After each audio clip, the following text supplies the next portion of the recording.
إن الحمد لله نحمده ونستعينه ونستغفره ونعوذ بالله من شرور أنفسنا ومن سيئات أعمالنا من يهده الله فلا مضل له ومن يضلل فلا هادي له وأشهد أن لا إله إلا الله وحده لا شريك له وأشهد أن محمدًا عبده ورسوله أما بعد فإن خير الحديث كتاب الله وخير الهدي هدي محمد صلى الله عليه وعلى آله وسلم وشر الأمور محدثاتها وكل محدثة بدعة وكل بدعة ضلالة وكل ضلالة في النار.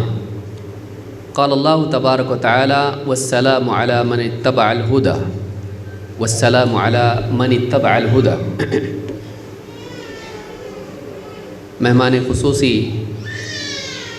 فضیلۃ الشیخ عبدالغفور جامعی حفظہ اللہ،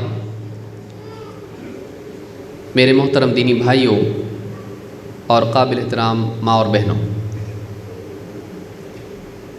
اللہ رب العالمین کی نعمتوں میں سے سب سے بڑی نعمت اگر کہی جائے تو اللہ تعالیٰ کی طرف سے ملنے والی ہدایت ہے. اس لیے کہ سورۃ الفاتحہ میں ہم سب ہر رکعت میں اللہ رب العالمین سے جب مانگنے کا وقت آتا ہے تو اسی نعمت کا مطالبہ کرتے ہیں. اہدنا الصراط المستقیم، اے اللہ ہمیں صراط مستقیم کی ہدایت عطا فرما. اگر اس سے بڑھ کر کوئی چیز ہوتی جس کی انسان کو دنیا میں ضرورت ہوتی تو اللہ تعالیٰ اپنے نبی کو، صحابہ کو اور سارے مسلمانوں کو اس بات کا حکم دیتا کہ مانگنے کا وقت آنے پر وہ اس چیز کو مانگیں. ہدایت اللہ کی بہت بڑی نعمت ہے، اور اللہ رب العالمین نے سلامتی کا وعدہ ہدایت پانے والوں کے لیے کیا ہے، ان لوگوں کے لیے جو اللہ تعالیٰ کی طرف سے آنے والی ہدایت کی پیروی کریں. اللہ تعالیٰ نے فرمایا والسلام علی من اتبع الہدی. موسیٰ علیہ السلام کو جو اللہ نے دعوت دے کر بھیجا، جس دعوت کے ساتھ بھیجا، اس میں ایک بات یہ تھی والسلام علی من اتبع الہدی، سلامتی ہو اس پر جو ہدایت کی پیروی کرے. معلوم ہوا کہ دنیا اور آخرت میں سلامتی اس کے لیے ہے، مصیبتوں سے، بلاؤں سے، عذاب سے، ناکامی سے حفاظت اس کے لیے ہے جو دنیا میں اللہ تعالیٰ کی طرف سے آئی ہوئی رہنمائی کی پیروی کرے، جو ہدایت کی اتباع کرے. ایسے انسان کے لیے سلامتی کا وعدہ ہے. لیکن سوال یہ پیدا ہوتا ہے کہ ہدایت ہے کیا؟ ابن قیم رحمۃ اللہ علیہ نے ہدایت کے 4 مراتب بیان کیے ہیں. ہم لوگ ہدایت ہدایت ہدایت، اللہ ہم کو ہدایت دے مانگتے ہیں، لیکن واقعی ہدایت کیا ہے؟ ہدایت کہتے کس کو ہیں اور اس میں کتنی چیزیں آتی ہیں، یہ بھی جاننا ضروری ہے. ابن قیم رحمۃ اللہ علیہ نے کہا کہ ہدایت کے 4 مراتب ہیں. نمبر 1، اس کو یاد رکھیں، نمبر 1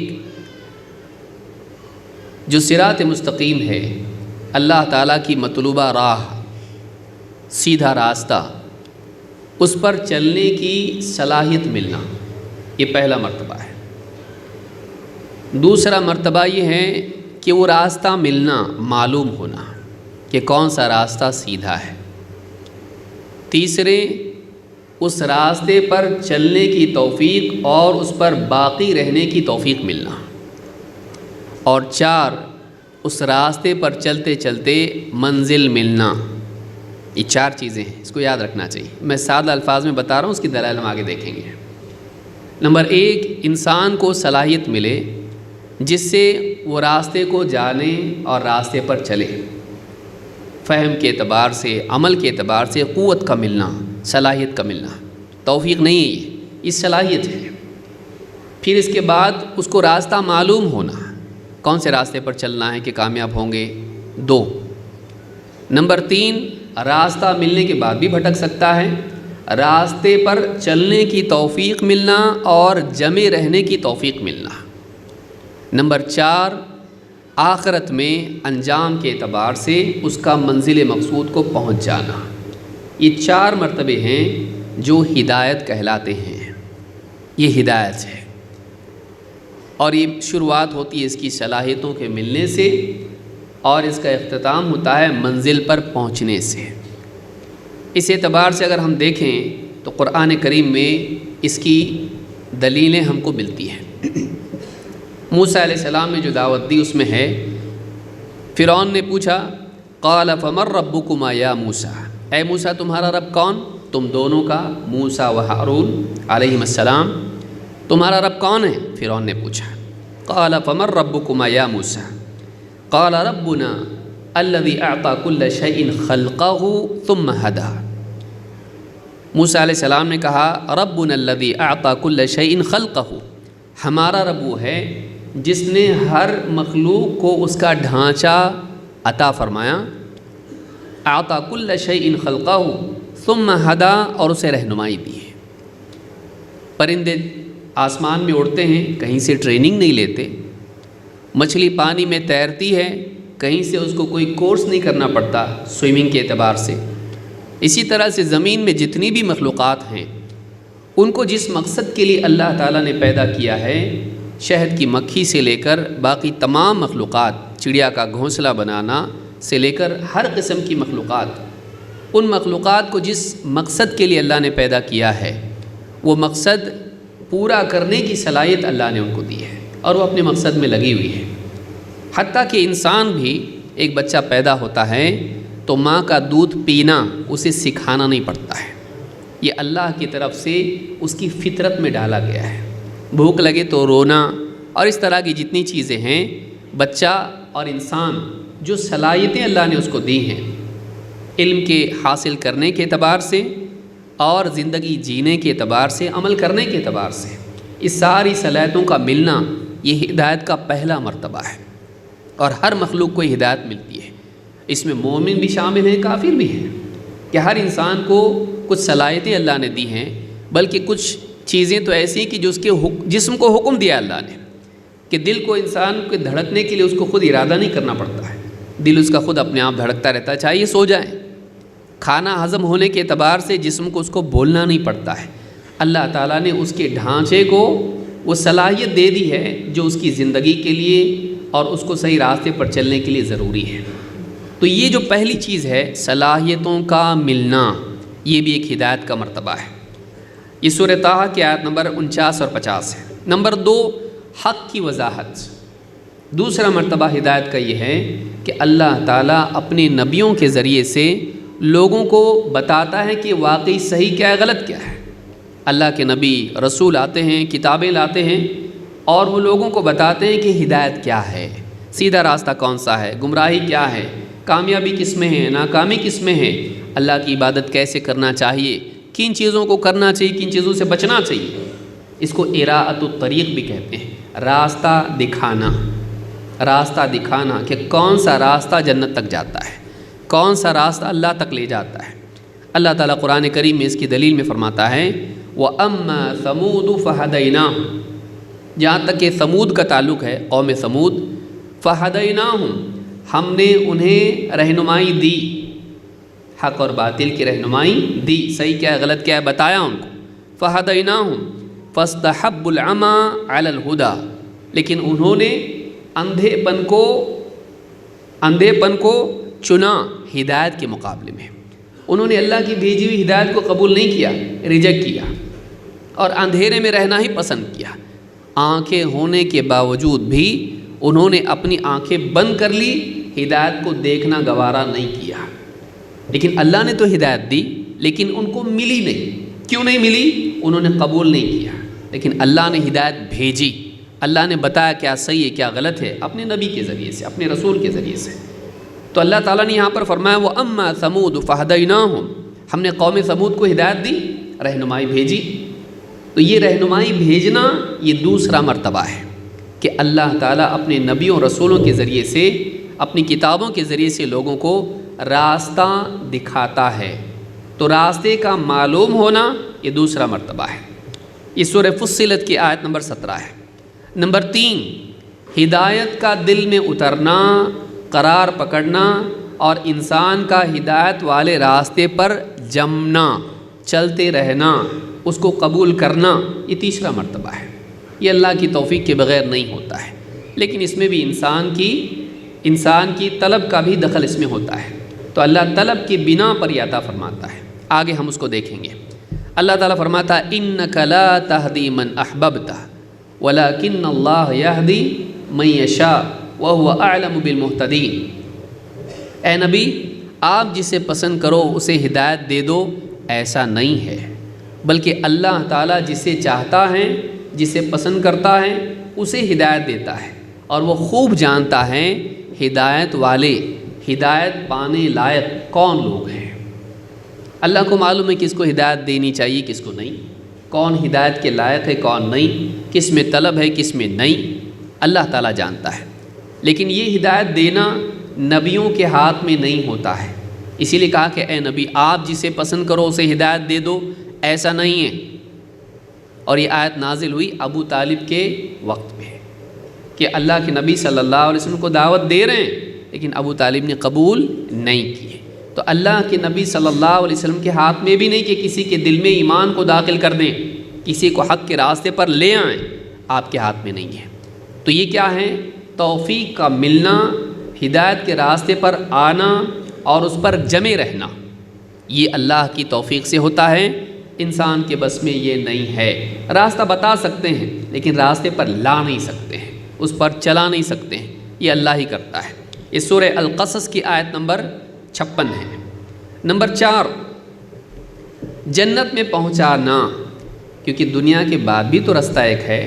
دنیا میں اگر صراط مستقیم ہے، صراط، تو آخرت میں ایک اور صراط ہے جس پر سے گزر کر ہی انسان جنت میں جا پائے گا۔ اس راستے پر چلا کر جنت میں لے جانا، یہ آخری مرحلہ ہے ہدایت کا، اللہ کی توفیق سے ہی وہ ملے گا، ورنہ انسان اس پل صراط پر سے کٹ کے اور پھسل کے جہنم میں جا پڑے گا۔ جو اس صراط پر جمع ہیں وہ اس صراط پر جمے گا۔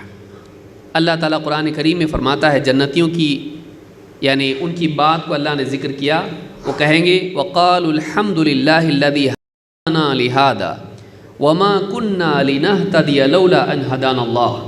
یہ سورۃ الاعراف کی آیت نمبر 43 ہے۔ اللہ فرماتا ہے جنتی کہیں گے وَقَالُوا الحمد للہ الذی ہدانا لہذا، تمام تعریف اس اللہ کے لیے ہے، اس ذات کے لیے ہے جس نے ہمیں اس جنت کی رہنمائی دی، ہدانا لہذا، ہم کو اس جنت تک پہنچایا، وما کننا لنہتدی لولا ان ہدانا اللہ، اور ہمارے اختیار میں تو تھا نہیں، ہم سے تو ہو نہیں سکتا تھا کہ ہم اس جنت میں آئیں اگر اللہ ہم کو ہدایت نہ دیتا۔ اگر اللہ کی ہدایت، اللہ کی توفیق شامل حال نہیں ہوتی تو ہم کبھی جنت میں نہیں آتے۔ معلوم ہے کہ جنت میں پہنچنا بھی ہدایت کا ایک حصہ ہے۔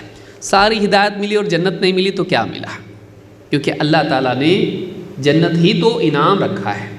تو ایک انسان اس مرحلے کو، آخری مرحلے کو پائے، اس کو بھی ہدایت قرار دیا گیا، اور جنتی بھی اس کو ہدایت کہیں گے۔ تو یہ 4 مرتبے ہوئے۔ ایک، دنیا میں صراط مستقیم پر چلنے کی صلاحیت کا ملنا، فہم کے اعتبار سے اور عمل کے اعتبار سے، زندگی کے معاملات کو حل کرنے یا دینی معاملات کو حل کرنے کی صلاحیت کا ملنا۔ 2، راستے کا معلوم ہونا۔ 3، راستے پر چلنے کی توفیق ملنا، جمے رہنے کی توفیق ملنا۔ 4، منزل تک پہنچنا۔ یہ 4 چیزیں مل کر ہدایت ہوتی ہیں، یہ 4 چیزیں مل کر ہدایت ہوتی ہیں۔ تو ایک انسان کو معلوم ہونا چاہیے کہ واقعی ہدایت کیا ہے۔ تو یہ 4 باتیں جاننے کے بعد ہم دیکھتے ہیں کہ ہدایت پانے کے لیے کیا ہونا چاہیے۔ اس اعتبار سے آپ دیکھیں، کسی کو راستہ ملا ہی نہیں، اس کو راستہ ملنا بھی ہدایت ہے۔ کسی کو مل گیا لیکن پھر وہ گمراہ ہونے سے بچا، یہ بھی ہدایت ہے۔ کوئی آدمی راستے پر ہے لیکن آخرت میں اسے جنت مل جائے، یہ بھی ہدایت ہے۔ تو ہر اعتبار سے ان تمام مراتب کی ہدایت انسان کو ملے، اس کے لیے اس کو کیا کیا کرنا چاہیے، وہ کون سی چیزیں ہیں جو ایک انسان کے لیے ہدایت کے اسباب میں سے ہیں، اور ہدایت کس کو ملتی ہے، ہدایت پانے کے لیے کیا کرنا چاہیے، ایک ایک کر کے ہم کچھ باتیں دیکھیں گے۔ نمبر 1، ہدایت پانے کے لیے سب سے پہلے ہدایت کی طلب دل میں ہونا چاہیے. اندر سے ہی طلب نہیں تو چاہے ابو طالب ہو ہدایت نہیں ملتی. ہدایت کے لیے سب سے پہلے کیا چاہیے؟ اندر سے ہدایت کی طلب ہونا چاہیے، ہدایت کی جستجو ہونی چاہیے. آدمی کی نیت ہدایت پانے کی ہونا چاہیے، سیدھے راستے پر چلنے کی ہونا چاہیے. ایسے انسان کو اللہ ہدایت دیتا ہے. قرآن کریم میں سورہ الشورى میں آیت نمبر 13 میں اللہ فرماتا ہے اللہ یجتبی الیہ من یشاء. اللہ تعالیٰ اپنی طرف بڑھنے کے لیے جس کو چاہتا ہے چن لیتا ہے. اپنی طرف اللہ تعالیٰ جس کو چاہتا ہے چن لیتا ہے. وَيَهْدِي إِلَيْهِ مَن يُنِيبُ. اور اللہ تعالیٰ اپنی طرف بڑھنے کے لیے کس کو چاہتا ہے اس کو ہدایت دیتا ہے. وَيَهْدِي إِلَيْهِ مَن يُنِيبُ. اور اللہ تعالیٰ اپنی طرف اسی کو ہدایت دیتا ہے جو اللہ کی طرف پلٹتا ہے، اللہ کی طرف بڑھتا ہے، جس کے دل میں خود طلب ہوتی ہے. وہ چاہتا ہے کہ اللہ کا قرب اس کو ملے، وہ چاہتا ہے کہ اللہ سے قریب ہو. اللہ تعالیٰ اسے راستہ سجھاتا ہے. یہ سورہ الشورى کی آیت نمبر 13 ہے. اس سے معلوم ہوتا ہے کہ ہدایت پانے کے لیے ہدایت کی طلب ہونا ضروری ہے. ہم کو نہیں چاہیے، ہم نہیں سنیں گے، ہم کو بہت معلوم ہے، ایسے انسان کو ہدایت نہیں ملتی ہے. لیکن انسان میں طلب ہو، بھائی میں سننا چاہتا ہوں، صحیح راستے پہ آنا چاہتا ہوں، میں ایمان اور اسلام کی توفیق چاہتا ہوں، میں سدھرنا چاہتا ہوں، میں جنت میں جانا چاہتا ہوں. اندر سے اگر طلب ہے تو پھر ایسے انسان کے لیے اللہ تعالیٰ ہدایت کو آسان کر دیتا ہے.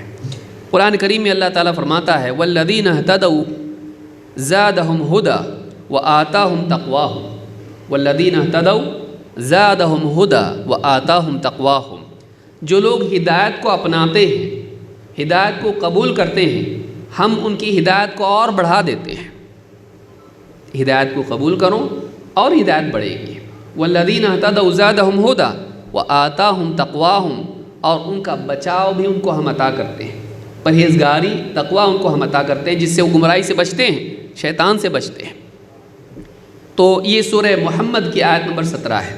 ابن کثیر رحمۃ اللہ علیہ فرماتے ہیں ای والذین قصدوا الہدایۃ وفقہم اللہ لہا فہداہم الیہا. جو لوگ ہدایت کا ارادہ کرتے ہیں کہ ہم کو سیدھے راستے پر چلنا ہے، گمراہی میں نہیں جینا ہے، جو لوگ ہدایت کا ارادہ کرتے ہیں اللہ تعالیٰ انہیں ہدایت کی توفیق دیتا ہے اور سیدھے راستے کی طرف رہنمائی کرتا ہے. وَثَبَّتَهُمْ عَلَيْهَا وَزَادَهُمْ مِنْهَا. اور اللہ تعالیٰ ہدایت کے راستے پر ان کو جماتا ہے اور ان کی ہدایت کو اور بڑھاتا ہے. وَآتَاهُمْ تَقْوَاهُمْ. اور فرمایا کہ اللہ ان کو ان کا تقویٰ عطا کرتا ہے. کا مطلب کیا ہے؟ کہتے الہمہم رشدہم. معاملات میں، زندگی میں غلطیوں سے بچنے اور صحیح نتیجے پر پہنچنے کی صلاحیت اور توفیق اللہ ان کو دیتا ہے. ایک انسان سیدھے راستے پر چلتے چلتے بھی بھٹکنے کے امکانات ہوتے ہیں تو اللہ تعالیٰ ان کو بچائے رکھتا ہے، بچنے کی صلاحیت بھی ان کو دیتا ہے کہ سیدھے راستے پر چلتے چلتے بھٹکنے سے بھی بچیں، گمراہ ہونے سے بچیں. کن کو؟ جن کی چاہت دل میں ہوتی کہ ہم کو بھائی غلط نہیں جاننا ہے، ہم کو سیدھا راستے پہ چلنا ہے، ہم کو اللہ کے قریب جانا ہے، اللہ ہم کو جنت میں جانا ہے. تو سب سے پہلی چیز دل میں طلب ہونا چاہیے. نمبر 2، ہدایت ان لوگوں کو ملتی ہے جو بھیڑ کی بجائے دلیل کو ترجیح دیتے ہیں. جو لوگ بھیڑ کی بجائے، میجورٹی کی بجائے، سماج کی بجائے، زیادہ لوگ کیا کر رہے ہیں دیکھنے کی بجائے دیکھتے ہیں کہ صحیح کیا ہے، اللہ کی طرف سے جو دین آیا وہ کیا ہے، حق کیا ہے، دلیل کیا ہے. جو لوگ دلیل کو رجال پر ترجیح دیتے ہیں ایسے لوگوں کو ہدایت ملتی ہے. جو بھیڑ کے پیچھے چلتے رہتے ہیں ایسے لوگوں کو ہدایت نہیں ملتی ہے.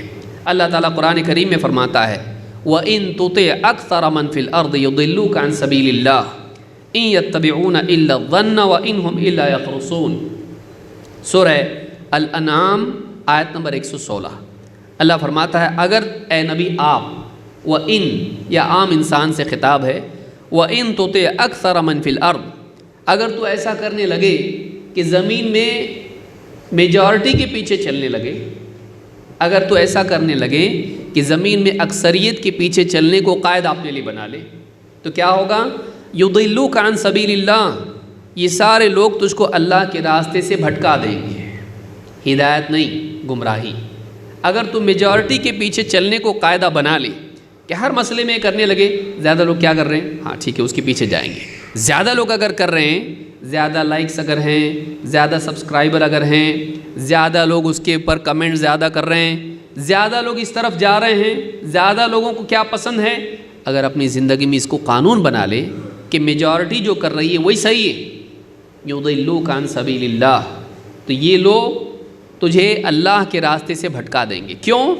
ان یتبعون الا الظن، اکثریت کا حال یہ ہوتا ہے کہ وہ گمان کی پیروی کرتے ہیں، اپنے گمان کی پیروی کرتے ہیں، ان کے پاس کوئی مضبوط اصول نہیں ہوتا ہے، بس ان کے گمان میں میں سمجھتا ہوں صحیح ہے، پیچھے چلنے لگ گئے۔ اکثر لوگ دلیل کی بجائے گمان کے پیچھے چلتے ہیں، یقینی علم ان کے پاس نہیں ہوتا ہے، ان کے پاس بس قیاس آرائیاں ہوتی ہیں، اور وَإِنْهُمْ إِلَّا يَخْرُصُونَ، اور وہ بس اٹکل یا جھوٹ کے پیچھے چلتے ہیں۔ بہت سارے لوگ تو یوں ہی باتیں اپنی طرف سے گھڑ دیتے ہیں، اور بہت سارے لوگ اس گھڑی ہوئی بات کے پیچھے اپنے قیاس یا اپنی رائے کی بنیاد پر چلتے ہیں، گمان کی بنیاد پر چلتے ہیں، حسن ظن کی بنیاد پر چلتے ہیں۔ تو یہاں پر یہ بات ہم کو معلوم ہوئی، یہ سورہ الانعام میں آیت نمبر 116 ہے۔ اس سے معلوم ہوتا ہے کہ اللہ تعالیٰ نے اس بات کو پسند نہیں کیا ہے کہ ایک انسان صراط مستقیم کی پہچان کے لیے اکثریت کو دلیل بنائے، ہدایت کے معاملے میں میجورٹی کو دلیل بنائے۔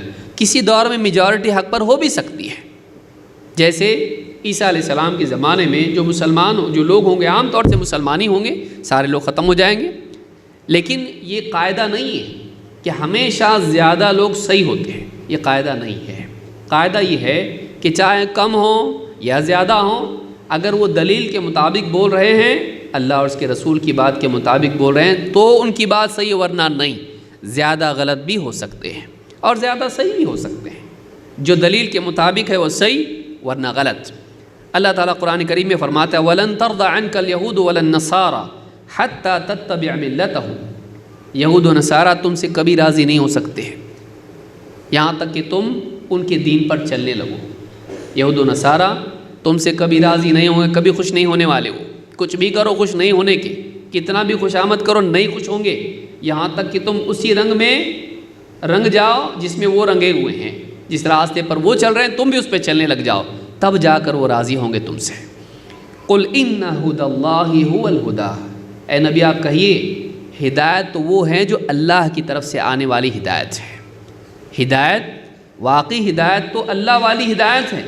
قُلْ إِنَّ هُدَى اللَّهِ هُوَ الْهُدَى وَلَئِنِ اتَّبَعْتَ أَهْوَاءَهُمْ بَعْدَ الَّذِي جَاءَكَ مِنَ الْعِلْمِ مَا لَكَ مِنَ اللَّهِ مِنْ وَلِيٍّ وَلَا نَصِيرٍ، اور اے نبی اگر اللہ کی طرف سے علم آ جانے کے بعد بھی آپ ان لوگوں کی خواہشوں کے پیچھے چلنے لگو، اگر اللہ کی طرف سے علم کے آ جانے کے بعد بھی آپ ان لوگوں کی خواہشات کے پیچھے چلنے لگیں، مَا لَكَ مِنَ اللَّهِ مِنْ وَلِيٍّ وَلَا نَصِيرٍ، اللہ کے مقابلے میں نہ آپ کا کوئی دوست ہوگا نہ کوئی مددگار ہوگا، کوئی بچا نہیں سکتا اللہ کے مقابلے میں، اللہ کے عذاب سے، اللہ کی سزا سے۔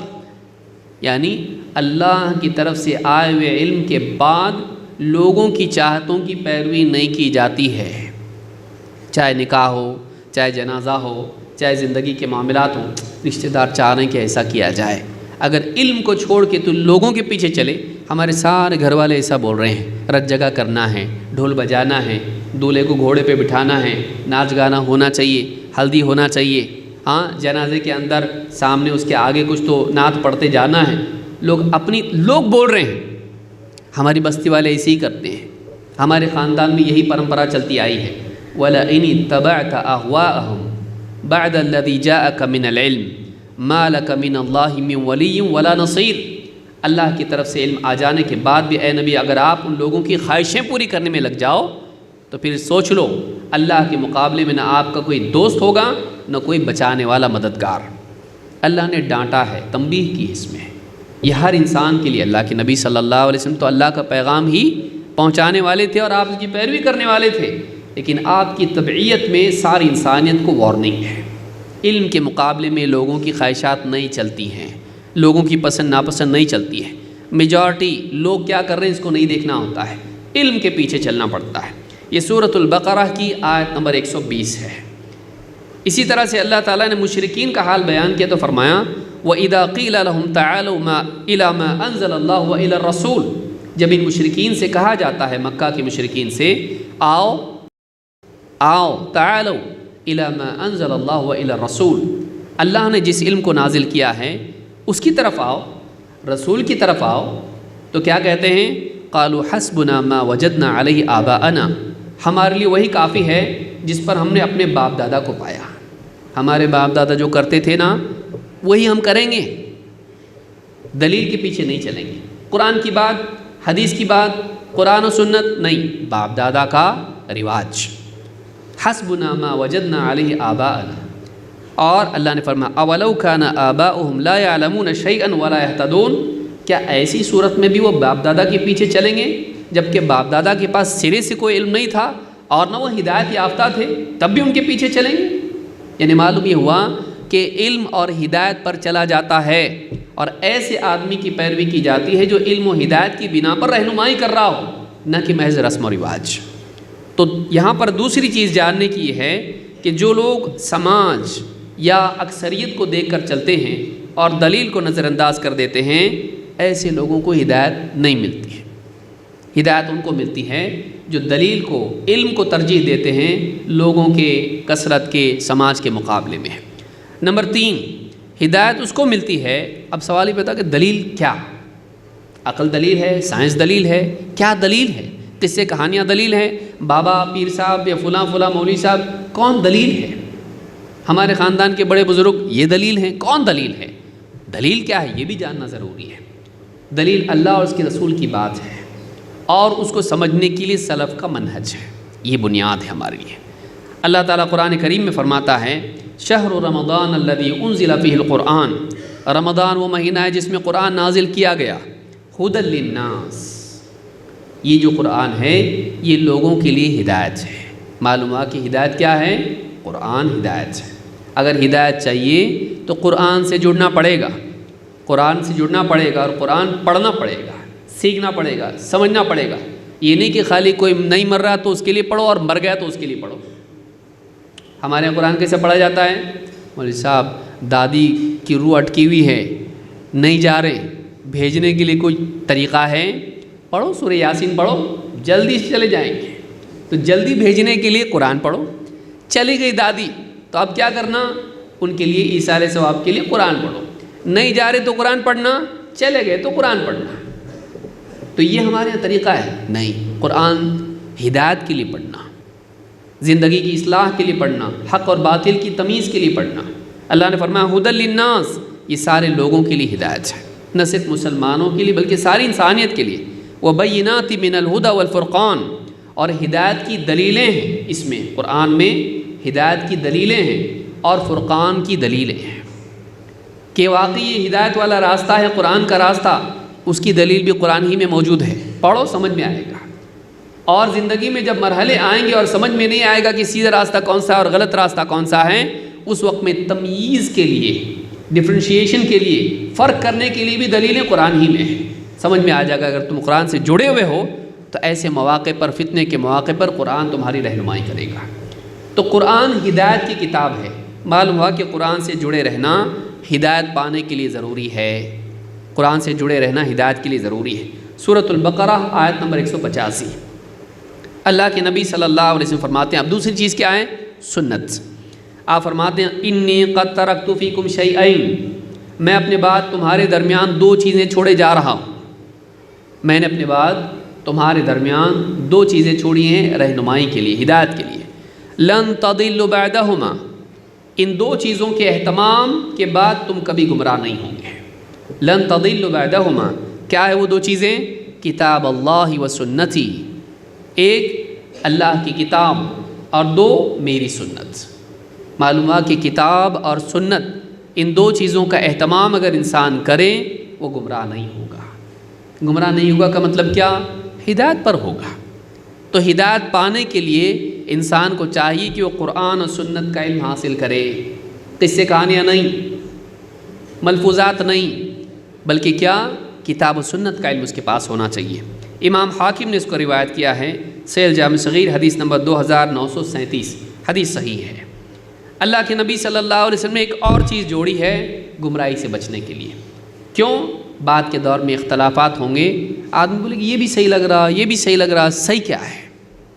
تو صحیح اختلاف کے دور میں قرآن و سنت کی صحیح تطبیق کے لیے، پریکٹیکل اپلیکیشن کے لیے کیا ضروری ہے؟ سلف کا تعامل، سلف کا منہج، خصوصاً صحابہ۔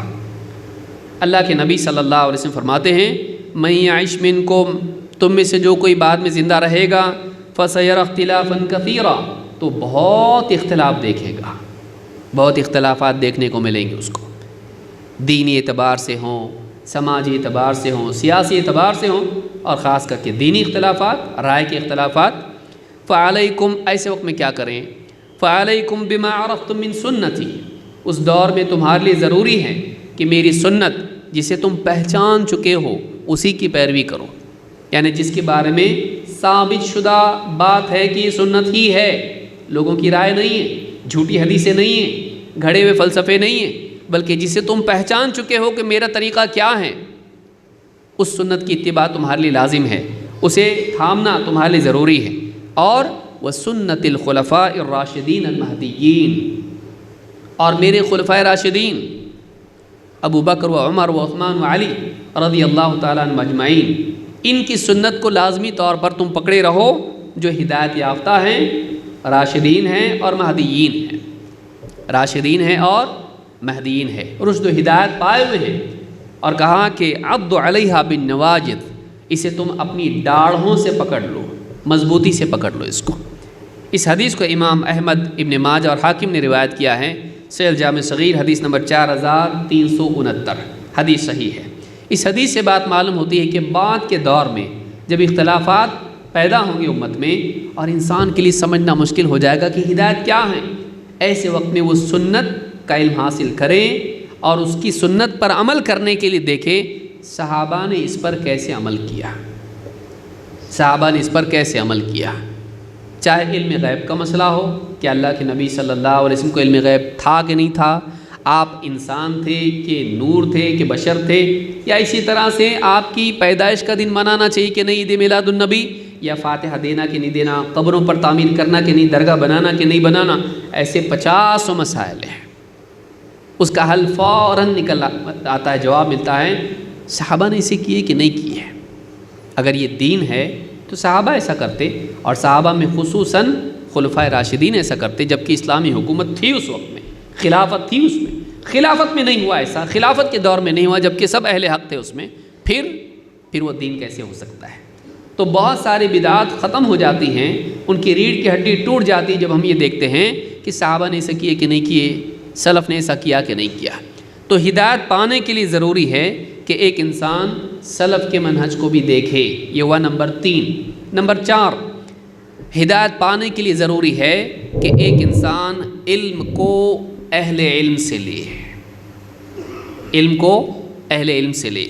معتبر لوگوں سے دین کو لینا گمراہی سے بچنے کی لازمی شرط ہے، نہیں غلط ذریعے سے علم حاصل کیا، چیک نہیں کرنے کی صلاحیت اس میں نہیں ہے، اب گمراہی کا علم آ گیا، یہ بھی گمراہ ہو جائے گا۔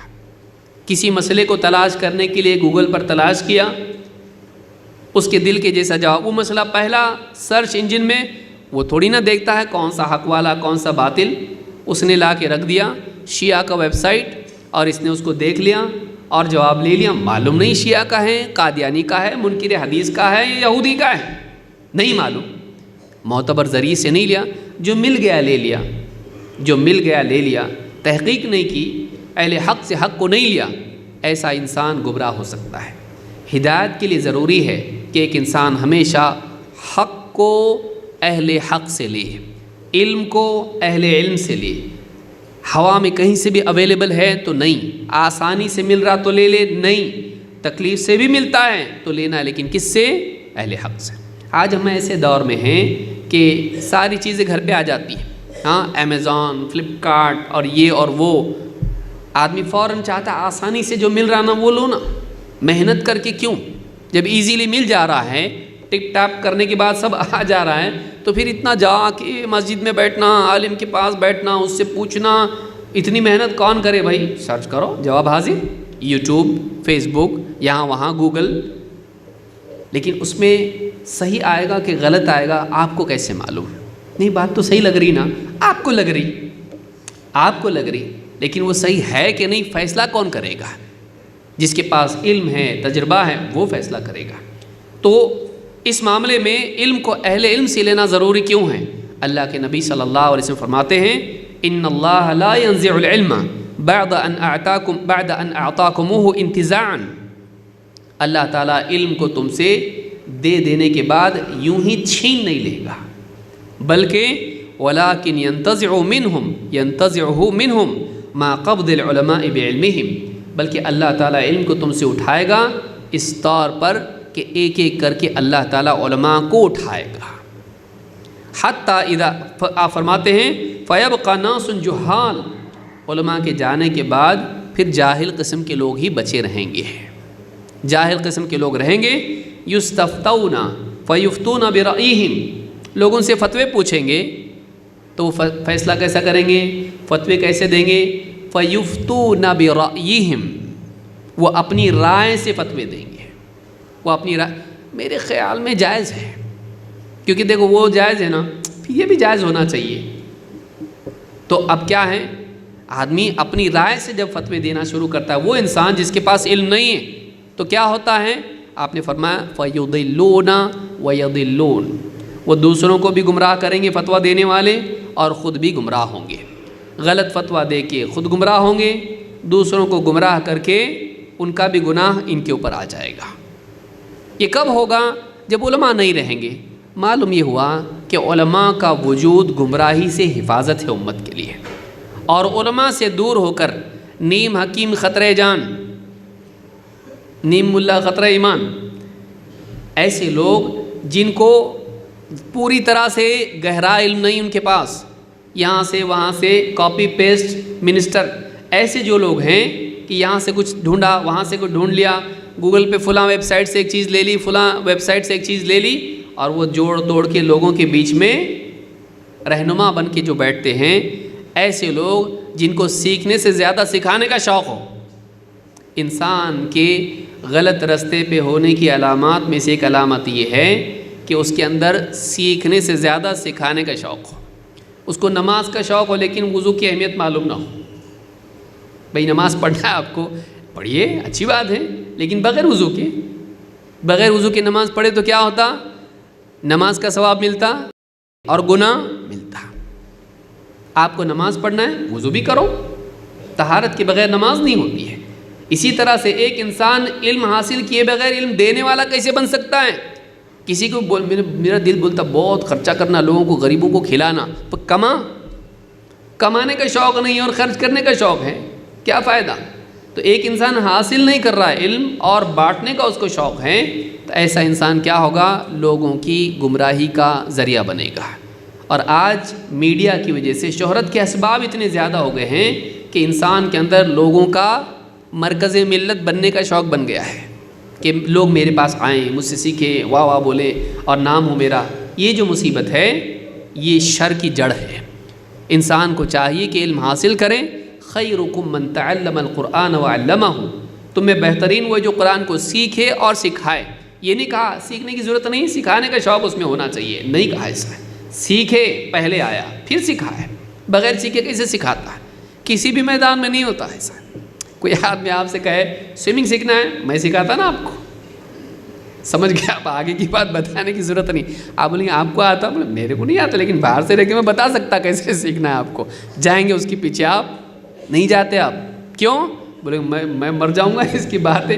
خالی بولے گا ہاتھ مار، بچائے گا کیسا مجھ کو؟ اس کو خود کو تیرنے نہیں آتا ہے۔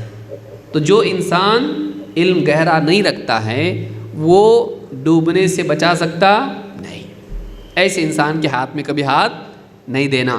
تو اس حدیث سے یہ بات معلوم ہوتی ہے کہ علم کو علماء سے لیا جاتا ہے، لیکن جب اہل علم سے لوگ نہیں لیں گے علم، یہاں وہاں سے لینے لگیں گے اور تحقیق نہیں کریں گے، نااہل لوگوں کو اپنا پیشوا بنا لیں گے، تو وہ خود بھی گمراہ ہوں گے اور ان کو بھی گمراہ کریں گے۔ یہ حدیث بخاری میں ہے اور مسلم میں بھی ہے، لیکن الفاظ بخاری کے ہیں۔ صحیح بخاری کتاب الاعتصام میں یہ ہے، اور حدیث نمبر 7307۔ نمبر 5، ہدایت پانے کے لیے اور خصوصاً ہدایت پر جمے رہنے کے لیے ضروری ہے کہ انسان جتنا جانتا ہو اس کے مطابق عمل بھی کرنے والا ہو، جتنا جانتا ہو اس کے مطابق عمل بھی کرے۔ بعض اوقات آدمی علم حاصل کرتا جاتا لیکن عمل نہیں کرتا، یہ خود گمراہی ہے۔ علم پر عمل نہ کرنا کیا ہے؟ ہدایت نہیں ہے۔ ایک آدمی کھیتی باڑی کرنا جانتا ہو اور کھیتی نہیں کرتا ہے، فصل اگے گی؟ ابھی آپ نے کامیابی کے بارے میں سنا، تو کامیاب ہوگا؟ نہیں ہوگا، اس کو فائدہ نہیں ہوا۔ کوئی آدمی دوا جانتا ہے، ڈاکٹر کے پاس گیا، ڈاکٹر صاحب بہت تکلیف ہو رہی ہے، کیا کرنا پڑے گا؟ یہ کرنا پڑے گا، یہ کرنا پڑے گا، یہ کرنا پڑے گا، یہ دوائی ہے، یہ فزیو تھیراپی اور یہ ایسا ہے۔ ماشاءاللہ معلوم پڑ گیا۔ اب معلوم پڑنے سے علاج ہو جاتا نہیں، جب تک کہ وہ اس کام کو نہیں کرے گا جو ڈاکٹر نے بتایا ہے نتیجہ نہیں ملے گا۔ تو ہدایت یہ نہیں کہ آدمی صرف جان لے راستہ، اس کو پہنچنا ہے، دواخانے پہنچنا ہے، کون سا راستہ جاتا ہے؟ یہ راستہ جاتا ہے، ماشاءاللہ معلوم پڑ گیا دواخانے کا راستہ، علاج ہوگا اس کا، وہ پہنچا منزل تک۔ راستہ جاننا منزل تک پہنچنا نہیں ہے، مقصد صرف راستہ جاننا نہیں ہے، منزل پہ پہنچنا مقصد ہے۔ جب تک کہ چلے گا نہیں پہنچے گا کیسا؟ جب تک کہ چلے گا نہیں پہنچے گا کیسا؟ بہت سارے لوگ سمجھتے ہیں کہ ہم کو توحید معلوم پڑ گئی، ہم کو نماز کا معلوم پڑ گیا، ہم کو علم آ گیا، بہت آ گیا علم ہمارا، قرآن کی تفسیر ہم نے دیکھ لی، حدیث ہم نے دیکھ لی، معلوم ہو گیا۔ جب تک کہ معلوم کو معمول میں نہیں لاتا ہے، جب تک کہ معلوم کو اپنا معمول نہیں بناتا ہے، یہ آدمی ہدایت پر نہیں ہے۔ یہ آدمی بھی گمراہوں کی ایک قسم ہے جو جانتے ہوئے عمل نہیں کرتے۔ یہود کی بیماری کیا تھی؟ معلوم تھا ان کو لیکن عمل نہیں کرتے تھے، تو کیا ہوئے؟ گمراہ ہوئے کہ ہدایت یافتہ ہوئے؟ گمراہ ہوئے۔ لہٰذا یہ بھی ضروری ہے، اسی لیے اللہ تعالیٰ نے قرآن کریم میں کیا فرمایا؟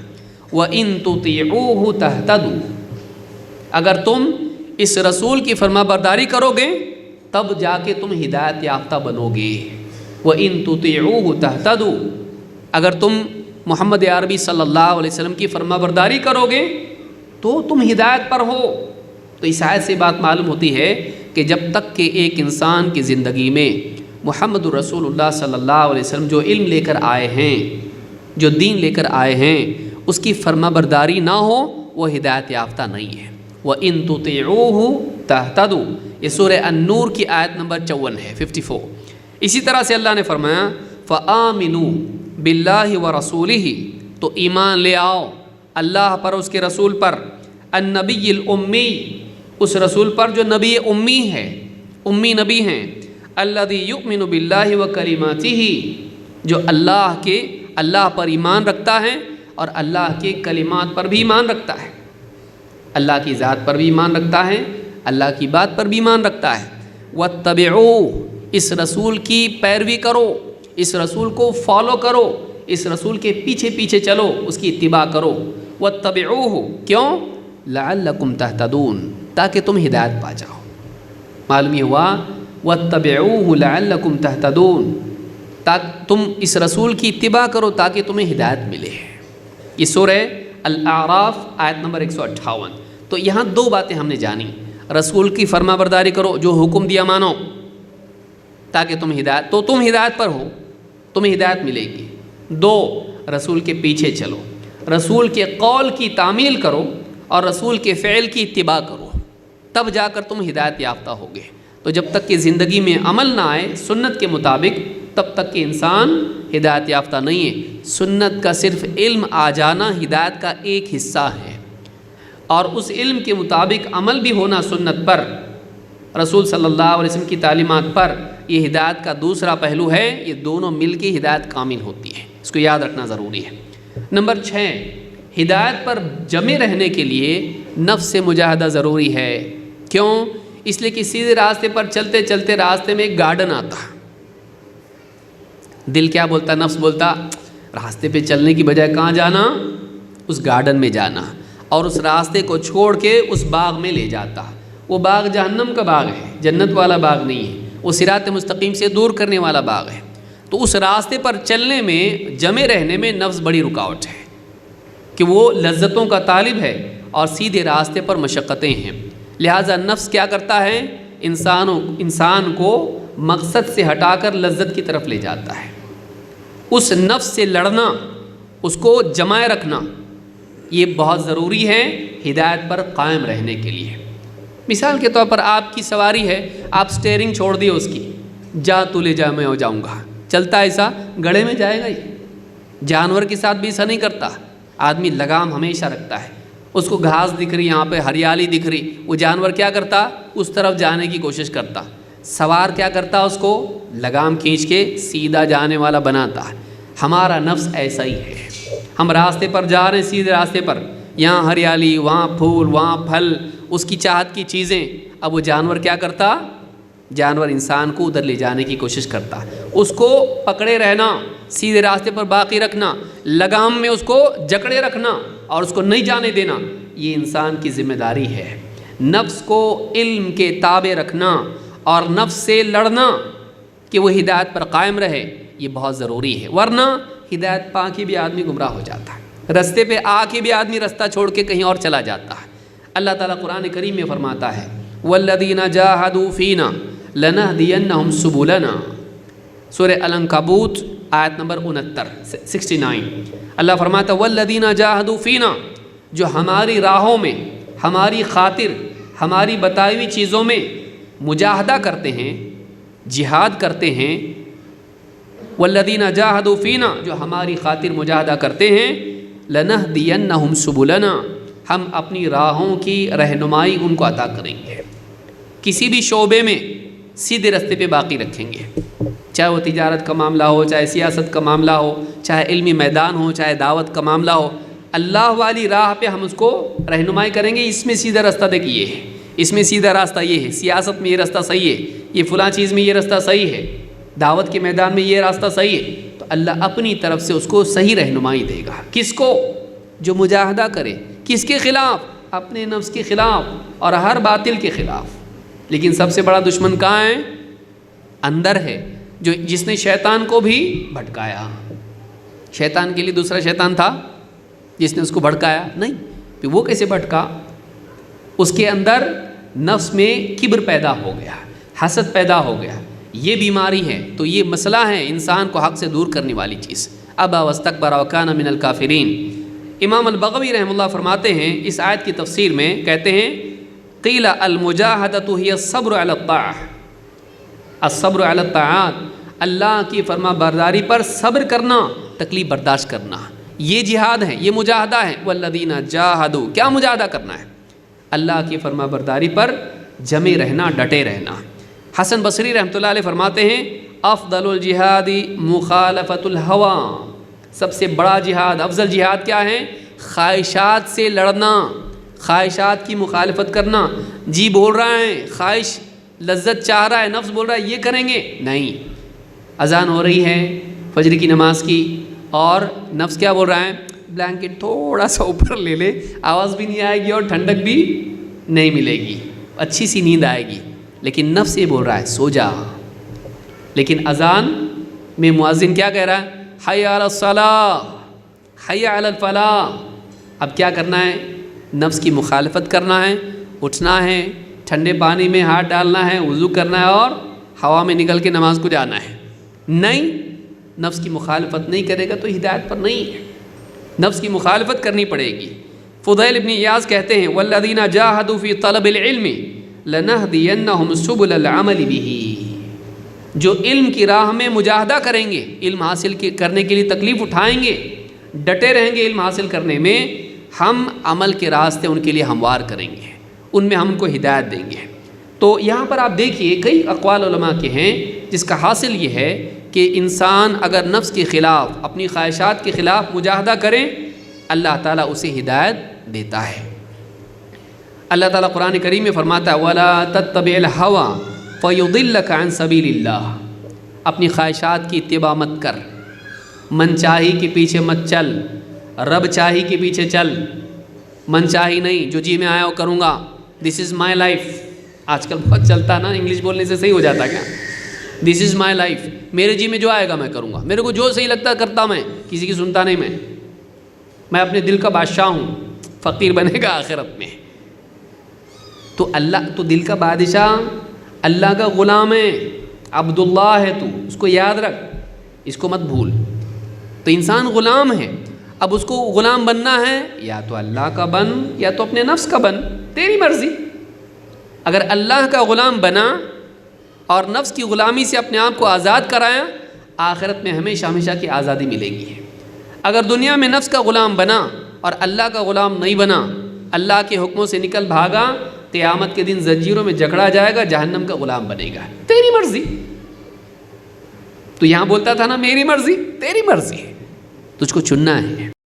تو کہا کہ وَلَا تَتَّبِعِ الْهَوَىٰ فَيُضِلَّكَ عَنْ سَبِيلِ اللَّهِ، خواہشات کے پیچھے مت چل، وہ تجھے اللہ کے راستے سے بھٹکا دیں گی۔ معلوم ہے کہ خواہش پرستی انسان کو ہدایت سے بھٹکا دیتی، صراط مستقیم سے بھٹکا دیتی ہے۔ یہ سورہ صاد میں آیت نمبر 26 میں اللہ تعالیٰ نے کہا ہے۔ اسی طرح سے نمبر 7ویں چیز ہدایت پانے کے لیے کیا ضروری ہے؟ ایک انسان اللہ پر بھروسہ رکھے۔ اللہ پر بھروسہ رکھنے والا، اللہ پر توکل کرنے والا زندگی کے مسائل میں گمراہ نہیں ہوتا ہے، چاہے وہ دینی معاملات ہوں یا دنیاوی معاملات ہوں، دعوت کا میدان ہو یا تجارت کا میدان ہو، ایسا انسان ہدایت پر قائم رہتا ہے۔ کیوں؟ اس لیے کہ دنیا کی پریشانی انسان کو بھٹکا دیتی ہے۔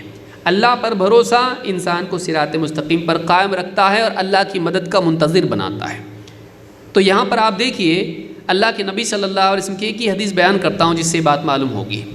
اللہ کے نبی صلی اللہ علیہ وسلم فرماتے ہیں اذا خرج الرجل من بیتہ، شیطان بھٹکانے والا ہے، انسان کو بھٹکاتا ہے، اس سے بچنے کے لیے کیا ہے؟ کہا کہ اذا خرج الرجل من بیتہ، جب آدمی اپنے گھر سے نکلتا ہے، فقال، اور یوں کہے، بسم اللہ توکلت علی اللہ لا حول ولا قوت الا باللہ، بہت لمبی دعا نہیں ہے، مختصر، بسم اللہ اور توکلت علی اللہ لا حول ولا قوت الا باللہ، اتنا کہہ کے اپنے گھر سے نکلتا ہے۔ فیقال لہ، اس سے کہا جاتا ہے، اللہ کی طرف سے اس کے لیے اعلان ہوتا ہے، کس چیز کا؟ حسبک، بس اتنا بولنا ہی تیرے لیے کافی ہو گیا، حسبک قد ہدیت وکفیت ووقیت، 3 وعدے اس کے لیے اللہ کی طرف سے ہوتے ہیں۔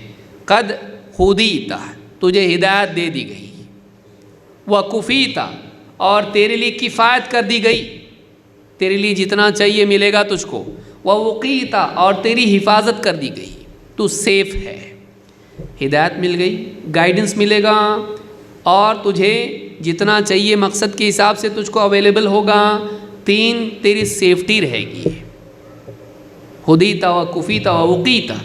فتنحى له الشیطان، شیطان اس سے ہٹ کے دور ہو جاتا، جو اس سے چمٹ رہا تھا نا، اس کو مس گائڈ کرنے کے لیے، گمراہ کرنے کے لیے، شیطان دور ہو جاتا ہے۔ فیقول له شیطان آخر، اور ایک شیطان اس کو بولتا ہے، اس شیطان کو جو اس کے پیچھے پڑا ہوا تھا بھٹکانے کے لیے، کیف لک برجل قد ہدی وکفی ووقی، اب کیسا زور چلے گا تیرا اس کے اوپر؟ ایسے آدمی پر تیرا کیا بس چل سکتا ہے جس کو ہدایت دے دی گئی، جس کے لیے کفایت کر دی گئی، اور جس کے لیے وقایہ، حفاظت عطا کر دی گئی، اللہ نے جس کے لیے بچاؤ عطا کر دیا، اب تو کیا اس کو بھٹکا سکتا ہے؟ یہ سیف ہے۔ تو معلوم ہے کہ یہ جو کلمات ہے، اللہ کا نام لے کر ایک انسان اللہ پر توکل کرتا ہے اور توکل کے ساتھ اپنے گھر سے نکلتا ہے، اب وہ شیطان سے کیا ہو جاتا ہے؟ محفوظ ہو جاتا ہے، اور اس کے لیے ہدایت کا فیصلہ اللہ کی طرف سے ہوتا ہے۔ باہر جا کے کہیں بھی بھٹک سکتا ہے، کالج جا رہا، جاب پہ جا رہا، پکنک پہ جا رہا، بازار میں جا رہا، بھٹک سکتا ہے آدمی، گمراہیاں معاشرے میں عام ہیں۔ گھر سے نکلتے وقت ہی بول بسم اللہ توکلت علی اللہ لا حول ولا قوت الا باللہ، کتنی دیر لگتی؟ لیکن اس پہ کیا وعدہ ہوتا ہے اللہ کی طرف سے؟ ہدایت، کفایت اور وقایہ، حفاظت کا۔ اس حدیث کو امام ابو داؤد، نسائی اور ابن حبان نے روایت کیا ہے، صحیح الجامع صغیر حدیث نمبر 499 حدیث صحیح ہے۔ نمبر 8، ہدایت پر جمے رہنے کے لیے کیا ہے؟ مصیبتوں میں اللہ کے فیصلے پر راضی رہنا۔ مصیبتیں، دنیا میں مصیبت نہیں آئے گی؟ آئے گی۔ نبیوں پہ آئی کہ نہیں آئی؟ کوئی آدمی ایسا نہیں جس پہ مصیبت نہیں آئے گی۔ مصیبتیں جب آتی ہیں تو آدمی کیا کرتا ہے؟ ان مصیبتوں میں گھبرا جاتا اور سیدھا راستہ چھوڑ دیتا، یا ان مصیبتوں میں ناراض ہو جاتا، دین پہ چل رہا اور پھر اللہ میرے ساتھ ایسا کیوں کر رہا، جانے دو، نماز نہیں پڑھوں گا آج سے، آدمی دین چھوڑ دیتا ہے۔ تو مصیبتیں انسان کو بھٹکا دیتی ہیں، یا اللہ کو مانتا، دین کو مانتا، لیکن بولتا جب تک مصیبتیں کچھ حرام کر لیں گے بعد میں توبہ کر کے سیدھا ہو جائیں گے۔ یہ بھی شیطان دل میں ڈالتا ہے، ٹیمپرری ہے، یہ بفرنگ پیریڈ ہے میرا، ہاں بفرنگ میں وہ بفرنگ زندگی بھر کا ہو جاتا ہے۔ تو انسان بعض اوقات مصیبتوں میں اللہ سے راضی نہیں رہتا ہے اور غلط راستے پہ نکل جاتا ہے۔ ہدایت پانے کے لیے ضروری ہے کہ انسان دنیا کی مصیبتوں میں اللہ کی تقدیر پر، اس کے فیصلوں پر راضی رہے۔ اللہ تعالیٰ قرآن کریم میں کیا فرماتا ہے؟ ما اصاب من مصیبت الا باذن اللہ، تم پر جو بھی مصیبت آتی ہے، ما اصاب من مصیبت، جو بھی کسی انسان کو مصیبت پہنچتی ہے، الا باذن اللہ، وہ اللہ کے حکم سے ہی پہنچتی ہے، اللہ کے چاہنے سے ہی ہوتا ہے، اللہ کی اجازت کے بغیر کسی کو مصیبت نہیں آتی۔ وَمَن يُؤْمِن بِاللَّهِ يَهْدِ قَلْبَهُ، وَمَن يُؤْمِن بِاللَّهِ يَهْدِ قَلْبَهُ، جو اللہ پر ایمان رکھتا ہے اللہ تعالیٰ اس کے دل کو ہدایت دے دیتا ہے۔ جو اللہ پر ایمان رکھتا ہے اللہ اس کے دل کو ہدایت، ڈائریکٹ دل کو ہدایت ملتی ہے۔ کس کے؟ ان مصیبتوں میں جو ایمان رکھتا ہے۔ کیا مطلب کیا ہے؟ یہ سورہ التغابن کی آیت نمبر 11 ہے۔ ابن کثیر رحمۃ اللہ علیہ فرماتے اس کی تفسیر میں، وَمَنْ أَصَابَتْهُ مُصِيبَةٌ، جس کسی انسان کو مصیبت پہنچے، فَعَلِمَ أَنَّهَا بِقَضَاءِ اللَّهِ وَقَدَرِهِ، وہ اس بات کا یقین رکھے کہ یہ مصیبت اللہ کی قضا و قدر سے ہی آتی ہے، فَصَبَرَ، اور صبر کرے، وَاحْتَسَبَ، اللہ سے اجر و ثواب کی امید رکھے صبر پر، وَاسْتَسْلَمَ لِقَضَاءِ اللَّهِ، اور اللہ کی قضا، اللہ کے فیصلے کے آگے اپنے آپ کو پابند کر لیں، اس پر راضی کر لیں، حد اللہ قلبہ، اللہ تعالیٰ اس کے دل کو ہدایت دے دیتا ہے، اس کا دل نکھر جاتا ہے، اس کا دل حق پر اور جم جاتا ہے، اللہ سے اور قریب ہو جاتا ہے، اللہ تعالیٰ اس کو اور زیادہ توفیق عطا فرماتا ہے۔ وَقَدْ يُخْلِفُ عَلَيْهِ مَا كَانَ أَخَذَ مِنْهُ أَوْ خَيْرًا مِنْهُ، اور کبھی تو ایسا بھی ہوتا ہے کہ جو اللہ نے اس سے چھینا تھا اللہ واپس اس کو لوٹا دیتا ہے یا اس سے زیادہ اچھا دیتا ہے۔ انٹرویو میں گیا، نہیں ملا جاب، ناراض ہو گیا، انٹرویو واپس پاس ہوگا؟ نہیں، لیکن سوچا ٹھیک ہے اللہ اس سے بہتر رزق دے گا، ڈیل فیل ہو گئی، بزنس میں نقصان ہو گیا، رشتہ آیا تھا گیا، یا کچھ اور بیماری ہوئی، بعض اوقات اللہ تعالیٰ اس مصیبت کو ہٹا دیتا ہے اور اس سے بہتر حالات ڈالتا ہے۔ کب؟ جب بندہ اللہ سے راضی رہتا ہے اور اس تکلیف پر اللہ تعالیٰ کی شکایت نہیں کرتا، صبر کرتا ہے اور اللہ سے اجر و ثواب کی امید رکھتا ہے اور یقین رکھتا ہے بھائی جو بھی مصیبت آتی ہے اللہ ڈالتا ہے، میرا مالک ہے وہ جس حال میں مجھ کو رکھے میں خوش ہوں، دعا کر سکتا ہوں اللہ مصیبت ہٹا، لیکن میں اللہ کا فیصلہ غلط ہے کبھی نہیں بولوں گا، میں اللہ کا فیصلہ صحیح ہے، اللہ نے میرے اوپر تکلیف ڈالا ظلم نہیں ہے، ہاں لیکن میں کمزور ہوں، اے اللہ تکلیف ہٹا دے، مالک نے تکلیف ڈالا تاکہ میں دعا کروں، اس سے دعا کا ثواب بھی ملے، مصیبت بھی ہٹے، یہ اللہ کی طرف سے میرے لیے موقع ہے ثواب کا، اور میرا ایمان بھی بڑھے گا دعا سے جب اللہ میری مصیبت کو ہٹائے گا۔ مومن بندہ ایسا ہوتا ہے، وہ اللہ کی طرف سے آنے والی مصیبت پر اللہ سے ناراض نہیں ہوتا بلکہ اور راضی ہو جاتا ہے اور اللہ کی طرف دوڑتا ہے۔ تو کہا کہ وَمَن يُؤْمِن بِاللَّهِ يَهْدِ قَلْبَهُ، جو اللہ پر ایمان رکھتا ہے اللہ اس کے دل کو ہدایت دیتا ہے۔ یہ ہوگا 8۔ نمبر 9، ہدایت کے لیے ضروری ہے کہ ہمارا جو ابدی دشمن ہے، کون؟ شیطان، اس کے مقابلے میں ہم سیف ہو جائیں۔ کیوں؟ اس لیے کہ شیطان مرنے تک چھوڑتا نہیں ہے، شیطان مرنے تک چھوڑتا نہیں ہے۔ اللہ تعالیٰ قرآن کریم میں فرماتا ہے وَإِمَّا يَنزَغَنَّكَ مِنَ الشَّيْطَانِ نَزْغٌ فَاسْتَعِذْ بِاللَّهِ، شیطان کی طرف سے اگر تیرے دل میں کوئی وسوسہ آئے، نزغن فاستعذ باللہ، تو اللہ کی پناہ مانگ، اعوذ باللہ من الشیطان الرجیم، یا اس طرح کے جو کلمات ہیں وہ کلمات کہہ کہ میں شیطان کے مقابلے میں اللہ کی پناہ مانگتا ہوں، اے اللہ مجھے شیطان سے بچا، مجھے شیطان سے بچا، انہ سمیع علیم، یقیناً اللہ تعالیٰ دعاؤں کا سننے والا اور تمہارے حالات کا جاننے والا ہے۔ یہ سورہ الاعراف کی آیت نمبر 200 ہے۔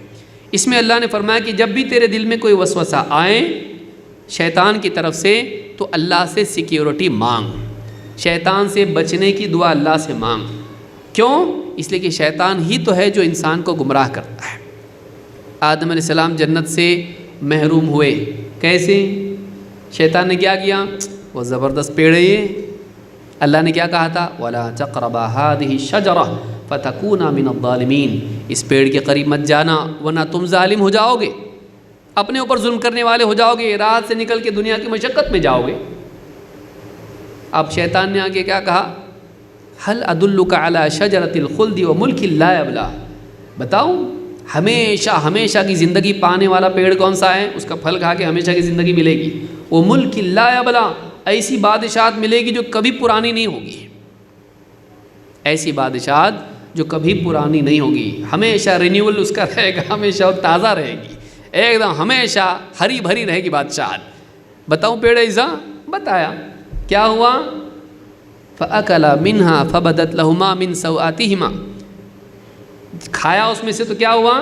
چھپانے کی جگہ ایک دوسرے کے اوپر ظاہر ہو گئی اور جنت سے نکالے گئے۔ تو جنت سے محرومی شیطان، ہدایت سے صراط مستقیم سے محرومی شیطان، دین سے دوری شیطان۔ تو شیطان سے بچنے کے لیے کیا کرنا پڑے گا؟ ٹھیک ہے ہم لڑیں گے اس سے، کوئی ضرورت نہیں ہے، اللہ کی پناہ مانگ۔ کیوں؟ دکھتا نہیں وہ، اِنَّهُ يَرَاكُمْ هُوَ وَقَبِيلُهُ مِنْ حَيْثُ لَا تَرَوْنَهُ، وہ اور اس کا قبیلہ کنبہ فوج پوری اس کی تم کو وہاں سے دیکھتے ہیں جہاں سے تم اس کو دیکھ نہیں سکتے۔ تلوار لے کے کھڑا کیسا ہوگا بھائی؟ وہ پیچھے سے آ کے مارے گا، نیچے سے کہیں سے بھی آ کے مارے گا، تو اس کو کیا معلوم کہاں ہے وہ؟ دکھتا ہو نہیں دکھتا ہو۔ تو اب کیا کر؟ اب کیا کر؟ اللہ کو تو دکھتا نہ ہو، اللہ کو دکھتا ہے، اسی لیے کیا کہا؟ فاستعذ باللہ، فاستعذ باللہ انہ سمیع علیم، اللہ کی پناہ مانگ، وہ بڑا سننے والا جاننے والا ہے، وہ تیری دعا کو سنتا ہے اور تیرے مسائل کو اور ان کے حل کو بھی جانتا ہے، شیطان کی چالوں کو بھی جانتا ہے اور کیسا بچانا یہ بھی جانتا ہے، سب جانتا ہے۔ تو جاننے والا، تو جاہل ہے، تجھ کو نہیں معلوم شیطان کہاں سے آئے گا، لیکن اللہ جانتا ہے۔ تو اللہ کی پناہ میں آ۔ اللہ کے نبی صلی اللہ علیہ وسلم فرماتے ہیں یاتی شیطان احدکم، شیطان تم میں سے کسی کے پاس آتا ہے، فیقول من خلق کذا من خلق کذا، پوچھتا ہے یہ کس نے پیدا کیا، وہ کس نے پیدا کیا، آسمان، زمین، سورج، چاند، ستارے، انسان، جانور، کس نے پیدا کیا؟ پھر اچانک پوچھتا ہے حتی یقول من خلق ربک، پھر اچانک ایک سوال لے آتا ہے، کیا بولتا ہے؟ پھر اللہ کو کس نے پیدا کیا؟ من خلق ربک، تیرے رب کو کس نے پیدا کیا؟ آپ فرماتے فَإِذَا بَلَغَهُ فَلْيَسْتَعِذْ بِاللَّهِ وَلْيَنْتَهِ، جب معاملہ یہاں تک پہنچ جائے، سلسلہ ہوتے ہوتے ہوتے ہوتے بات یہاں تک آ جائے، فَلْيَسْتَعِذْ بِاللَّهِ، اللہ کی پناہ مانگے، اللہ محفوظ رکھ شیطان سے مجھ کو، اعوذ باللہ من الشیطان، کیا آ گیا دل میں میرے، فَاسْتَعِذْ بِاللَّهِ وَلْيَنْتَهِ، اور ان خیالات سے رک جائے، ان خیالات سے رک جائے۔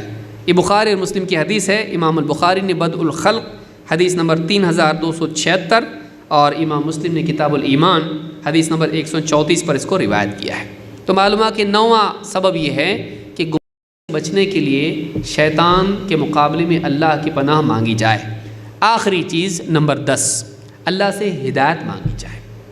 بھئی ڈائریکٹ ہم کو ہدایت ہی چاہیے، اللہ سے مانگے، اور یہی اللہ نے ہم کو سکھایا سورۃ الفاتحہ میں، ایاک نعبد و ایاک نستعین، اے اللہ ہم تیری ہی عبادت کرتے ہیں اور تجھی سے مدد مانگتے ہیں۔ جب اقرار کیا کہ بندے تیرے ہیں، کسی اور سے مانگ سکتے نہیں، شرک ہو جائے گا، وہ کسی اور سے دعا کریں گے تو کیا ہوگا؟ شرک۔ تو بندے ہم کس کے ہیں؟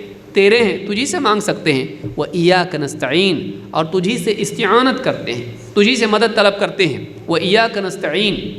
اور پھر جب کہا کہ ہم تجھی سے مانگتے ہیں، مدد طلب کرتے ہیں، تو کیا مانگتے ہیں؟ اہدنا الصراط المستقیم، اے اللہ ہمیں صراط مستقیم کی ہدایت دے دے۔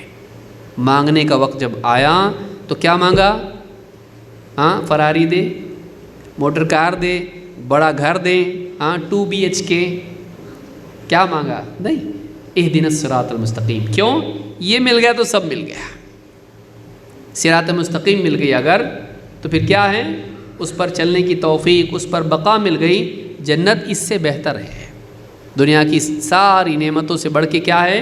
جنت میں سب کچھ ہے، گھر بھی ہے، بہترین لباس، بہترین کھانے، بہترین سواریاں، بہترین گھر، بہترین باغات، سب کچھ وہاں پر ہے، اور اللہ کی رضا ہے، اللہ کا دیدار وہاں پر ہے، اور کیا چاہیے؟ کبھی نہ ختم ہونے والی زندگی ہے، بڑھاپا وہاں نہیں، بیماری وہاں پر نہیں ہے، کچھ بھی نہیں وہاں پر، موت وہاں پر نہیں ہے۔ تو ایسی جنت ہے، یہ مل گیا اگر تو وہ مل جائے گا، صراط مستقیم۔ اللہ کے نبی صلی اللہ علیہ وسلم ایک حدیث قدسی میں فرماتے ہیں کہ اللہ تعالیٰ کا فرمان ہے، اللہ فرماتا ہے یا عبادی کلکم ضال الا من ہدیتہ فاستہدونی اہدکم، اے میرے بندو تم سب کے سب ہدایت سے محروم ہو سوائے اس کی جسے میں ہدایت دوں، تم مجھ سے ہدایت مانگو میں تم کو ہدایت دوں گا۔ تم سب کے سب کیا ہو؟ ہدایت سے محروم ہو، نہیں ہے تم کو معلوم کیا کرنا چاہیے زندگی میں، کیا صحیح کیا غلط نہیں معلوم، تم سب کے سب ہدایت سے محروم ہو سوائے اس کی جسے میں ہدایت دوں۔ فاستہدونی اہدکم، تم مجھ سے ہدایت مانگو میں تمہیں ہدایت دوں گا، ہدایت مانگو میں ہدایت دوں گا۔ معلوم ہے کہ اللہ سے ہدایت پانے کے لیے ہدایت مانگنا پڑتا ہے۔ یہ سورہ یہ مسلم کی حدیث ہے، اور صحیح مسلم کتاب البر والصلۃ والآداب حدیث نمبر 2577۔ اور اسی طرح سے ہم کو دعا سکھائی اللہ تعالیٰ نے، ربنا لا تزغ قلوبنا بعد اذ ہدیتنا وہب لنا من لدنک رحمہ انک انت الوہاب، سورۃ آل عمران آیت نمبر 8۔ اللہ نے فرمایا تم دعا، اللہ کے نیک بندے دعا کیسے کرتے ہیں؟ ربنا لا تزغ قلوبنا، اے ہمارے رب ہمارے دلوں میں ٹیڑھا پن پیدا نہ فرما۔ زیغ کہتے ہیں سیدھے کی بجائے ٹیڑھا جانا۔ ربنا لا تزغ قلوبنا، سیدھے راستے پر چلنے کی بجائے، منزل کی طرف جانے کی بجائے دائیں بائیں ہم جانے لگیں، ہمارے دلوں کو ٹیڑھے پن سے بچا لے۔ ربنا لا تزغ قلوبنا بعد اذ ہدیتنا، اے اللہ ہدایت دے دینے کے بعد بھی ہمارے دل ٹیڑھے جائیں، اے اللہ ہمارے دل حق سے مائل ہوں گمراہی کی طرف، اے اللہ ہمارے دلوں کو بچا لے، ایسا مت ہونے دینا۔ ربنا لا تزغ قلوبنا بعد اذ ہدیتنا، معلومہ کہ ہدایت کے بعد بھی گمراہی آ سکتی ہے، لہٰذا سیدھا راستہ ملنے کے بعد بے فکر نہیں ہونا چاہیے۔ اب ایک اور مرحلہ باقی ہے، راستہ ملا لیکن راستے پہ جمنا بھی ضروری ہے، اس لیے کہ راستے پہ جمے بغیر منزل نہیں ملتی، منزل پانے کے لیے راستے پر بچے رہنا، جمے رہنا ضروری ہے۔ تو کہا کہ ربنا لا تزغ قلوبنا بعد اذ ہدیتنا، تو یہ دعا جو ہے وہب لنا من لدنک رحمہ، اور اپنی طرف سے اللہ ہم کو رحمت تحفے میں عطا کر دے، انک انت الوہاب، یقیناً تو ہی ہے جو سب کچھ دینے والا ہے، عطا کرنے والا ہے۔ اسی طرح سے آپ دیکھیں اللہ کے نبی صلی اللہ علیہ وسلم نے دعا سکھائی حضرت علی کو، کہتے کہ مجھ سے اللہ کے نبی صلی اللہ علیہ وسلم نے کہا قل اللہم اہدنی وسددنی، کیا دعا مانگنا سی؟ چھوٹی سی دعا ہے، اللہم اہدنی وسددنی، اے اللہ مجھ کو ہدایت دے دے اور مجھے سداد کی توفیق عطا فرما، ٹیڑھا نہیں سیدھا جانے والا بنے، قولوا قولا سدیدا، سیدھی سیدھی بات بولو، اے اللہ مجھے ہدایت دے دے، رستہ دکھا دے، اور پھر سیدھے اس پہ چلتے رہنے کی توفیق دے، دائیں بائیں مڑنے کی سے بچا، افراط و تفرید سے بچا، غلو و تقصیر سے بچا، کوتاہی سے بچا، اپنی طرف سے دین میں بڑھانے سے بچا، حرام سے بچا، گناہوں سے بچا، اور نیکیوں میں سنت کو چھوڑ کے بدعات سے بچا۔ اللہم اہدنی وسددنی، اے اللہ مجھے ہدایت دے دے اور مجھے سیدھے چلتے رہنے کی توفیق دے دے۔ یہ دعا اللہ کے نبی صلی اللہ علیہ وسلم نے سکھائی۔ یہ صحیح مسلم میں حدیث موجود ہے، کتاب الذکر والدعاء والتوبہ والاستغفار، حدیث نمبر 2725۔ تو یہ 10 باتیں ہیں جن کا اہتمام ہم کو کرنا چاہیے۔ آخر میں اعادہ کر دیتا ہوں تاکہ آپ لوگوں کے لیے یاد رکھنا آسان ہو۔ کیا چیزیں ہیں یہ؟ نمبر 1، ہدایت پانے کے لیے ضروری ہے کہ انسان کے دل میں ہدایت کی طلب ہو، نمبر 1۔ نمبر 2، ہدایت کے لیے ضروری ہے، ہدایت پانے کے لیے، کہ انسان دلیل کو میجورٹی سے زیادہ پاورفل مانے، دلیل کو فالو کرے، میجورٹی کو نہیں یا سماج کو نہیں۔ نمبر 3، قرآن و سنت اور سلف کے منہج کو سیکھے، جانے، اس کا علم حاصل کرے، قصے کہانیوں میں نہیں جیے، عقل کے پیچھے نہیں چلے۔ نمبر 4، علم کو پکے پختہ گہرا علم رکھنے والوں سے لے، علم غلم یہاں وہاں کی باتیں نہیں لے، یوٹیوب اور ادھر ادھر سے غیر معتبر لوگوں کی بات کو نہ لے۔ اس پر صحیح لوگ ہیں تو ان کی بات کو لے سکتا ہے، لیکن پسند آتا، ان کی بات بہت اچھی لگتی، دل نرم ہوتا، لیکن وہ صحیح ہے کہ نہیں؟ تیرا دل نرم ہو رہا ہے لیکن ٹیڑھا جا رہا نا، ہاں اگر کوئی آدمی دوا مانگ رہا ہے، بولے یہ پریشان ہے، بیمار ہے ہمارا، دوا دو اس کو، بولے ادھر ادھر مت جاؤ، میں دیتا دوا، بیمار ہے نا، یہ لو، سویا اٹھ رہا ہی نہیں ہوا، ایک دم سکون سے سو گیا، ابھی بالکل فکر، اس کو اٹھاؤ ہی مت، ابھی ایک دم سکون سے سو گیا ہو، چلے گا ایسا؟ نہیں چلے گا ایسا۔ تو بعض اوقات ایسا ہوتا ہے کہ رہنمائی کرنے والا خود غلط ہوتا ہے، وہ غلط رہنمائی کرتا ہے۔ اہل علم سے، جن کو گہرا علم ہے، ان سے رہنمائی لیں۔ نمبر 5، علم پر عمل بھی کریں، اس لیے کہ علم کا فائدہ عمل سے ہوتا ہے، ہاں علم کا فائدہ عمل سے ہوتا ہے۔ اسی طرح سے نمبر 6، نفس سے مجاہدہ کریں، کیونکہ سیدھے راستے پر جمے رہنے کے لیے نفس سے لڑنا ضروری، کیونکہ وہ دائیں بائیں لے جانے کی کوشش کرے گا۔ نمبر 7، اللہ پر توکل کرنا ضروری ہے، کیونکہ ہم ہدایت پر جمیں گے ایسا نہیں ہے، اللہ جمائے گا تو جمیں گے۔ کبھی کبھی آدمی اپنے علم پر ناز کرنے لگتا ہے، سب معلوم ہے، میں نہیں جاتا کدھر بھی، میں اسی راستے پر چلنے والا ہے، بھٹکتا ہو، میں نہیں۔ شیطان کا جملہ کیا تھا؟ انا خیر منہ، یہ میں خطرناک ہے۔ توکل کس پر رکھنا چاہیے؟ اللہ پر، اللہ پر بھروسہ رکھے زندگی کے سارے معاملات میں۔ نمبر 8، مصیبتیں پریشانیاں جب بھی آئیں اللہ سے راضی رہے، صبر کرے، اجر کی امید رکھے، مصیبتوں میں لڑکھڑائے نہیں، پریشان نہیں ہو، شکایت نہیں کرے، ٹوٹے نہیں، بلکہ جمے رہے دین پر۔ اسی طرح سے نمبر 9، اللہ کی پناہ مانگے شیطان کے مقابلے میں، کیونکہ شیطان بھٹکاتا ہے، بہت خطرناک ہے، ہم سے لڑنے کی طاقت، ہمارے اندر اس سے لڑنے کی طاقت نہیں ہے۔ ہم کیا کر سکتے ہیں؟ اللہ کی سیکیورٹی مانگ سکتے ہیں، اللہ بچائے گا تو ہی بچیں گے، نہیں تو نہیں بچتے۔ اور نمبر 10، اللہ تعالیٰ سے ہدایت کی دعا کرنا چاہیے۔ یہ 10 کام اگر ہم کرتے ہیں تو کمال درجے میں، حقیقی معنوں میں ہم ہدایت کے مستحق بنتے ہیں۔ اللہ تعالیٰ ہم سب کو ہدایت سے نوازے، ہدایت پر جمنے کی توفیق دے، اور دوسروں کے لیے ہدایت کا ذریعہ بننے کی توفیق عطا فرمائے۔ اقول ھذا واستغفر اللہ لی ولکم۔